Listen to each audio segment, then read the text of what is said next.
Welcome back to Straight Talk. I'm Laurel Porter. We're talking with journalist, filmmaker, and immigration rights activist Jose Antonio Vargas. In 2011, in a New York Times Magazine essay, he revealed his status as an undocumented immigrant. Since then, he's made it his mission to promote dialogue about the immigration system in the U.S.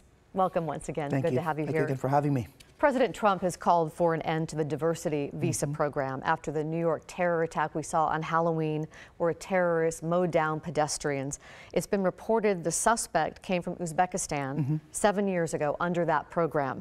It offers a lottery for people from countries with few immigrants in America. Let's listen to what President Trump had to say about it, and then Jose, I'll get your reaction.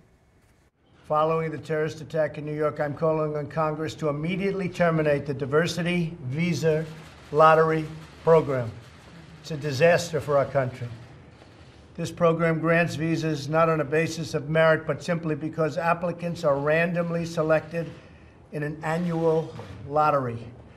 And the people put in that lottery are not that country's finest. The president and some other Republicans think the program should be merit-based instead. Do you agree with President Trump on that? Are not that country's finest? How does the president know that? And you know, when we talk about the merit visa, this whole idea of people's merits, right? You can look at my merits. Like, would people want me to compare what I've accomplished versus what they've accomplished and have that determine who gets to stay, right? I think that's a dangerous road to walk in. To think that all of a sudden people's merits are the ones that determine how they get to this country. Again, given the history of our country being a nation of nations. Now, mind you, the diversity visa exists because we want to diversify who's here. That's the whole purpose of it, right? And to me, what was dangerous about what happened there is President Trump then said that we should end chain migration. Right? I don't know if you remember that. That was actually part of what he was talking about. But chain migration is how, 1 out of 3 Americans can trace their ancestors from Ellis Island. That's chain migration. So what's different now, right? Let's talk about DACA. There are about 800,000 undocumented young people who registered in the Deferred Action for Childhood Arrivals program, or DACA. And it offers short-term protection from deportation. 2 years. For so-called dreamers. You aren't a dreamer. I missed the age cutoff by 3 months of DACA. Well, but 12,000 undocumented Oregonians have DACA in this state. And, President Trump has caused a lot of confusion because he said this program will end by March and Congress should replace it. Do you think Congress will? I don't know. I really don't know. I will not. Thankfully, there's actually, 12 House Republicans a couple of days ago had a press conference in Washington, D.C. and said, we want to fix this. We want to provide a path to these young undocumented people who have grown up in this country. That was really encouraging to me. Providing space for Republicans to do what is right. We cannot make this just a Democrat issue, right? But I don't know what's going to happen. So when DACA expires, if you're an employer and you employ a DACA recipient, what are you going to do, right? That's a question of, again, beyond just the legality of this, what are you willing to do? I want to ask you about another topic. You came out as gay when you were 18 years old in 1999, and you've said that it was easier to come out as gay than it was to tell your friends come out as undocumented. Well, that was because also I grew up in the San Francisco Bay Area, right? Like the history of the Bay Area, Harvey Milk, right? I come from an environment where being gay was accepted. So it was easier to come out of that. Now, I don't know what it would have been like if I had come out when I was living in Tennessee or Kentucky, right?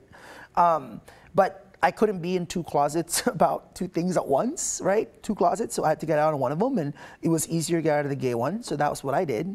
And then the undocumented one took 12 years? I have to say, by the way, undocumented people have come out, right? You can type undocumented on YouTube or Facebook and you see all these people.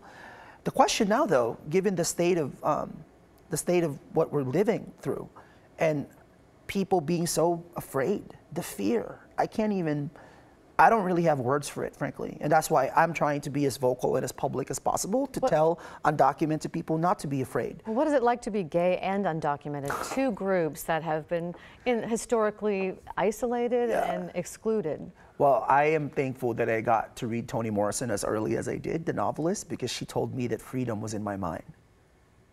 That I had to be free here, right? Up here, right? And so therefore I cannot let people's perceptions of me or the laws that tell me that I'm this or that define who I am.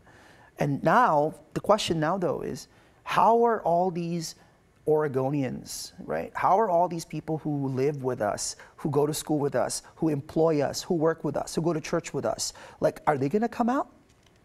Right? Are they gonna actually say that these are Americans, these are Oregonians, and they deserve the right to live their lives with dignity and freedom?